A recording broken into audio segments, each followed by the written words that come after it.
সেটা নির্মোহভাবে তালিকা প্রণয়ন করা হচ্ছে এবং আনবায়াস তালিকা প্রণয়ন করা হচ্ছে, সেটা আমরা স্ক্রুটিনি করে তাদেরকে আইনের আওতায় নিয়ে আসার ব্যবস্থা করব খুব শিগগির। এই দুইটা বিষয় আমরা অগ্রাধিকার ভিত্তিতে নিয়েছি। আশা করি এদেশের সকল জনগণ, আপনারা সবাই সেটাতে আমরা সহযোগিতা দেবেন এবং সহযোগিতা পাব। আমরা সেই দিকেই যাচ্ছি।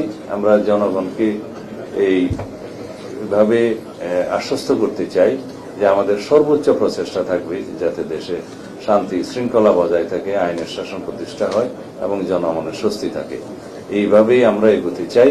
আশা করি আপনারা এই মেসেজটি সারা জাতিকে দিবেন এবং আপনাদের মাধ্যমে সারা জাতি অবগত হবে।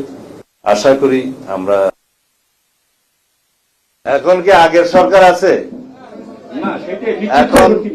এখন জনগণের সরকার এবং এটি সুষ্ঠু, নিরপেক্ষ, গ্রহণযোগ্য, বিশ্ব স্বীকৃত নির্বাচনের মধ্য দিয়ে গণতান্ত্রিক রাজনৈতিক সরকার প্রতিষ্ঠিত হয়েছে। সুতরাং আগের সাথে তুলনা করলে চলবে না।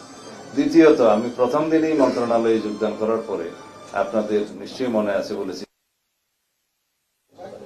থাকতে হবে, স্টাবলিশ করতে হবে। এখন যে প্রশ্ন আপনি তুললেন যে একজন ওসি সরাসরি মন্ত্রীকে ফোন করবে কিনা, সেটা আমরা এলাও করি নাই। তবে মন্ত্রী যদি প্রয়োজন মনে করে যে কোনো লেভেলে যোগাযোগ করার, সেটা করবে, কিন্তু চেইন অফ কমান্ড ব্রেক করে যেন নিম্নপদস্থ কর্মকর্তারা তার উপরস্থ কর্মকর্তাদের ডিঙ্গিয়ে সরাসরি তার উপরস্থ কর্মকর্তাকে যোগাযোগ না করে, এটা বলা হয় চেইন অফ কমান্ড যেন ব্রেক না করে, সেই সিস্টেমটা আমরা চালু করেছি। ইতিমধ্যে সেটা প্রতিষ্ঠিত হয়েছে। এই মেসেজ আমাদের ডিপার্টমেন্টের সবার কাছে গিয়েছে। তবে পুলিশ কমিশনার বা আইজিপি যদি মনে করে যে কোনো লেভেলে উনি যোগাযোগ করবেন, সেটা করতে হবে কাজের প্রয়োজন।